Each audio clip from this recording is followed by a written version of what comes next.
Assalamualaikum warahmatullahi wabarakatuh. Pemirsa, selamat berjumpa kembali di channel Analisa Stroke. Analisa yang berbasis pada pengalaman saya sembuh stroke. Kali ini saya akan menjawab komen-komen yang disampaikan.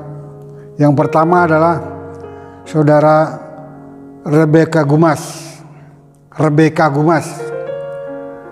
Berapa tahun pasca stroke Bapak bisa berjalan normal, sembuh dari kebas, dan rasa baal itu hilang? Baiklah, saudara Rebeka. Saya menjawabnya dengan menceritakan pengalaman saya. Ketika saya terserang stroke, terjadinya tiba-tiba. Kemudian singkat cerita saya dibawa ke rumah sakit dan di treatment selama 9 hari, dan kemudian saya kembali dalam kondisi pasca stroke. Menurut saya kondisi saya saat itu cukup parah, dan saya juga sama seperti saudara Rebeka, bingung apa mungkin ini bisa sembuh, dan bayangan orang-orang saya sudah tidak lagi sembuh karena kondisi saya yang sangat parah itu. Jadi saya gambarkan kepada saudara Rebeka, ketika itu mulut saya mencong, tangan saya terkulai dan kaku, kaki kebas. Itu kalau kita menjejakkan kaki di tanah itu seperti baal, seperti apa rasanya itu ya, kesemutan ekstrim. Tangan saya itu dicubit saja tidak berasa, bahkan dibakar dengan korek api tidak berasa karena sudah kebal, mati rasa. Jadi pertanyaan saudara Rebeka, berapa tahun Bapak pasca stroke bisa berjalan normal? Begini saudara Rebeka, saya 6 bulan pasca stroke saya sudah bisa naik pesawat dari Jakarta ke Medan. Tapi apakah sempurna betul? Tidak. Karena kondisi saya ketika itu masih di dalam kondisi yang sudah bisa berjalan, tetapi tangan masih bermasalah, mulut sudah mulai hilang mencongnya, sudah bisa bicara normal, tidak lagi pelo, tapi ini kebas masih, tapi saya sudah bisa berjalan karena memang saya bergerak terus. Jadi saya bisa berjalan, 3 bulan saya sudah bisa berjalan, tapi masih pincang. Dan saya, saudara Rebeka, saya berjalan selama periode kritis itu 6 bulan itu, saya berjalan dengan tanpa alas kaki, berjalan kemana-mana di sepanjang komplek perumahan. Nah, mengenai berapa tahun pasca stroke bisa berjalan normal, saya lupa lagi ya, karena sudah hampir 10 tahun. Tapi yang jelas 1 tahun saya sudah bisa berjalan normal. Mungkin ya karena saya lupa. Karena saking sibuknya saya membenahi diri, berjalan, sehingga saya tidak sadar bahwa saya sudah normal gitu. Itu yang terjadi pada saya. Pertama dia susah, kemudian bisa berjalan tapi kaki terasa berat. Terus jalan, terus saya berkilo-kilo saya jalan. Akhirnya tiba-tiba ringan, tiba-tiba normal seperti itu. Jadi mungkin itu hitungannya tidak sebentar saudara Rebeka, mungkin hitungannya tahun juga ya, tapi saya lupa kapan pastinya, mungkin setahun, mungkin 2 tahun. Kemudian ini pertanyaan dari saudara Rita Yanti. Saya stroke ringan, badan kebas separuh dari atas sampai bawah, sudah 3 tahun 4 bulan. Sekarang yang sebelah jadi lemas, katanya pecah pembuluh darah kiri yang kena kebas kanan. Apa bisa sembuh? Umur saya 60 tahun. Rita Yanti, bisa. Saya ini sama dengan saudara Rita Yanti. Saya ini pecah pembuluh darah. Dan kondisinya saya sudah sampaikan seperti apa yang saya katakan tadi. Berat. Tapi saya berjuang. Berjuang itu apa? Berjuang itu jalan. Saya itu jalan mungkin sulit untuk dibayangkan. oleh orang lain. Karena saya itu jalan seperti orang gila. Pagi habis subuh saya jalan sekian kilometer. Siang jalan lagi. Jadi tidak ada henti. Karena saya ingin sembuh. Saya merasa bahwa saya harus sembuh. Itu saja keinginan saya. Dan saya tidak ada yang mengajarkan jalan itu. Saya hanya feeling saja. Tapi ketika saya konfirmasi ke dokter saya, itu betul katanya. Ya sudah, saya lakukan terus. Sampai akhirnya sembuh. Jadi saudara Rita,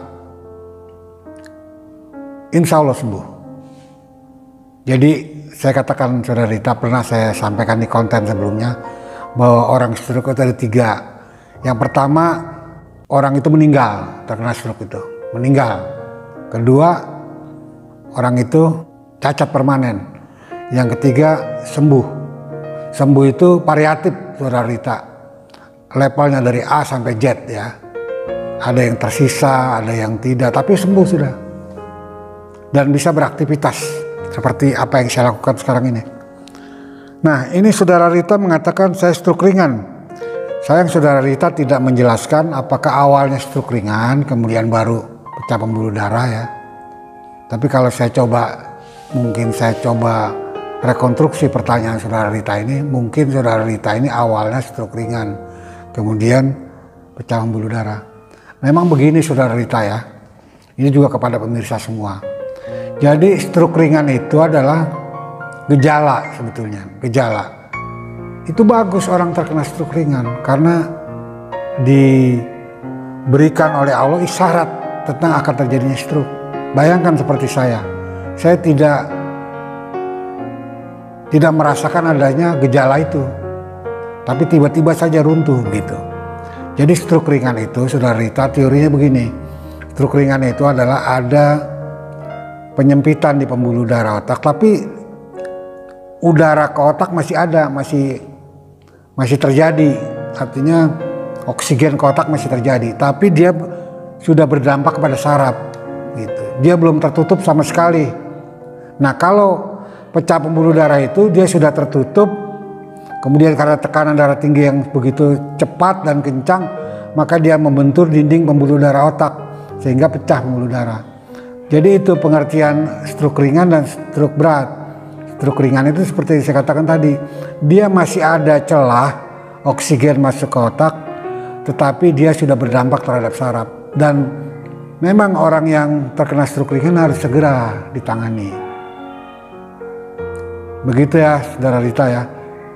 Insya Allah sembuh apabila saudara mengikuti apa yang saya lakukan, yaitu jalan jangan berhenti. Walaupun terseok-seok, walaupun mungkin Anda malu, jalan. Itu. Nah, kemudian ini pertanyaan dari saudara Dils Betapis. Pak, kaki dan tangan saya lemas.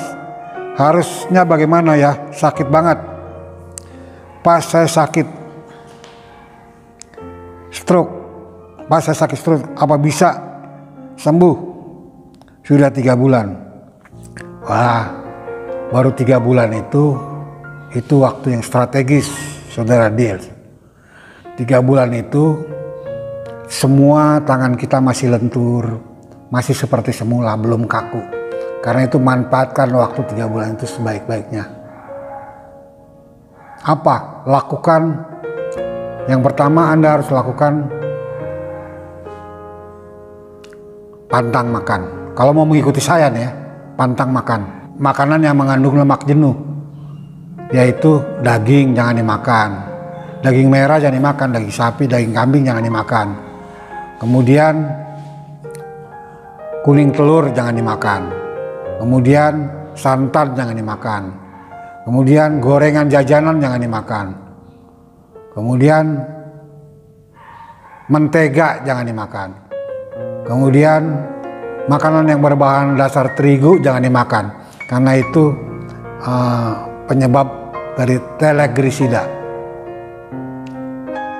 Pantang, tidak mati. Saudara Dils tidak apabila tidak makan itu. Masih banyak alternatif, ada ikan, ada sayur, ada tempe, ada tahu, masih banyak. Apa itu maksudnya? Maksudnya adalah untuk supaya agar pembuluh darah di otak kita itu yang tersumbat akibat lemak jenuh atau kolesterol itu lama-lama berkurang. Dan insya Allah apabila berkurang dan kemudian kita berjalan, insya Allah akan terjadi solusi terhadap problem penyumbatan di otak. Jadi begitu ya, Saudara Rebecca Gumas, Saudara Dils Betapis, Saudara Rita Yanti. Kesimpulannya adalah bahwa stroke ringan itu adalah suatu gejala dan itu harus segera ditangani. Apakah saudara ke dokter, apakah saudara segera langsung melakukan pantangan ekstrim? Tapi semua rumah sakit sudah memfasilitasi itu. Apabila kita kena stroke ringan, jangan dibiarkan karena dia lama-lama yang tadinya ada lubang kecil lama-lama tertutup. Kalau tertutup itulah ambruk kita, gitu. Jadi ini yang terjadi dengan saudara Rita Yanti. Mungkin dia membiarkan stroke ringannya itu tanpa pengobatan, tanpa penanganan, sehingga akhirnya yang terjadi adalah pecah pembuluh darah. Ya. Saya kira saya cukupkan sekian untuk bagian ini, mudah-mudahan akan menjadi inspirasi. Sekali lagi semangat ya, stroke kita bisa sembuh. Dan saya, bukan hanya saya sudah banyak menyaksikan orang-orang yang sembuh stroke. Dan ternyata kesembuhannya itu rata-rata bukan karena obat semata, tetapi karena semangat tempur ingin sembuh. Ya saudara-saudara, merdeka. Assalamualaikum warahmatullahi wabarakatuh.